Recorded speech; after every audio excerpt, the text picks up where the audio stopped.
Hi, I'm John from the Motor Shop at V-Twin. Today I'm going to be demonstrating the installation of the fender bracket. Today I'm using a knucklehead bobber and I've chosen a chopped fender to install on the stock Springer front end.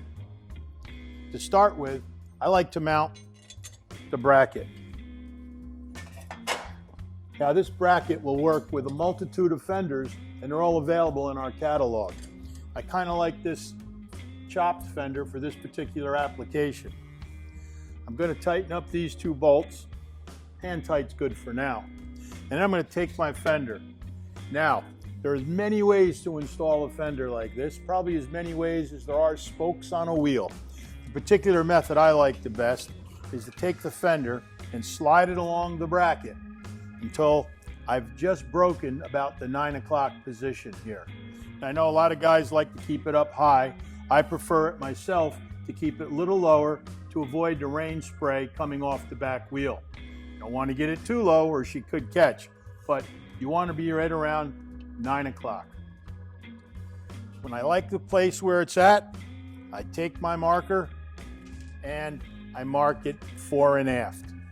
And I just place one line on there for now.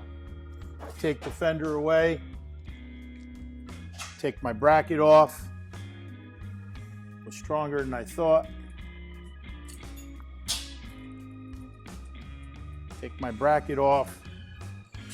And now I like to go over to the workbench to prepare to drill the bracket onto the fender. I constructed this little wooden jig. Sometimes I think it's a benefit and other times I think it gets in my way. I have the fender here and I place it on my jig. Now again, just to add up to the speed, make it a little easier, I like to throw a screw in here. Now that pre-drilled hole is for the mud flap, and that comes standard on this particular model fender. So the next thing I do is take my bracket, I line it up with the mark that I made previously. Now, there's another multitude of ways of measuring this thing out, and I find that the simplest way to do it is to take my ruler and just measure both sides and center it. I've tried it doing all kinds of crazy math, and it turns out to be just that, crazy math.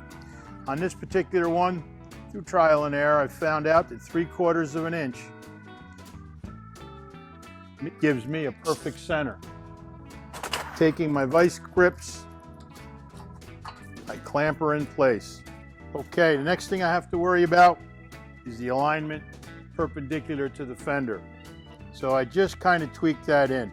You know, you're going to evaluate this job by eye, so I find the best way to do it is to do it by eye, to make sure it's all looks square. You can measure it and still find out that even though it is perfectly centered, it may not look just right. Clamping the other side, I have my fender bracket in place. Looks good. Next tool I like to use is a transfer punch. Fit it to the hole with a little tack. Okay, after I make my center punch, I drill my hole. Once the hole's in place, I like to put a nut and bolt in there just to ensure nothing is going to move. Moving over to the other side, I just quickly repeat the process.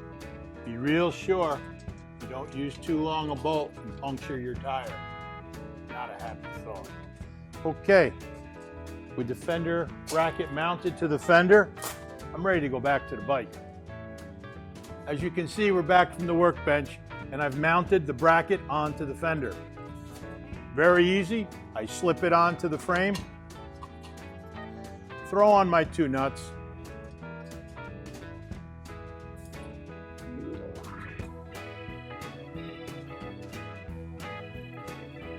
and just that easy, I've mounted the chopper fender on my bike.